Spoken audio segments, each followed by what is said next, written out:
आपण बनवणार आहोत शेपूची भाजी. जनरली काय होतं, शेपूची भाजी म्हटलं की सर्वांना ढेकर येतात ती खाल्ल्यानंतर, पण अशा पद्धतीने बनवली तर तुम्हाला नक्कीच ढेकर नाही येणार आहेत. तर यासाठी आपण मूग डाळ आधीच भिजत ठेवली 1 तास. मग मीठ, तिखट, मिरची हे पदार्थ घेतलेले आहेत. तर ही भाजी आपण छान निवडून स्वच्छ धुवून चिरून ठेवलेली आहे, असे बारीक चिरायचे.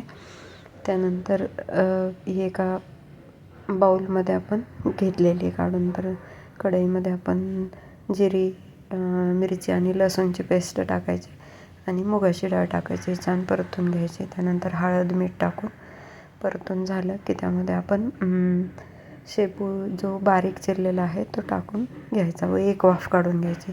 1 वाफ काढून झाल्यानंतर आपण त्यामध्ये शेंगदाण्याचा कूट टाकायचा आहे व पुन्हा 1 वाफ काढायची. अशी ही आपली शेपूची भाजी तयार झाली. या पद्धतीने भाजी केली तर ढेकरही येत नाही व चव खूप छान लागते भाजीची. तर नक्की ट्राय करा. थँक्यू.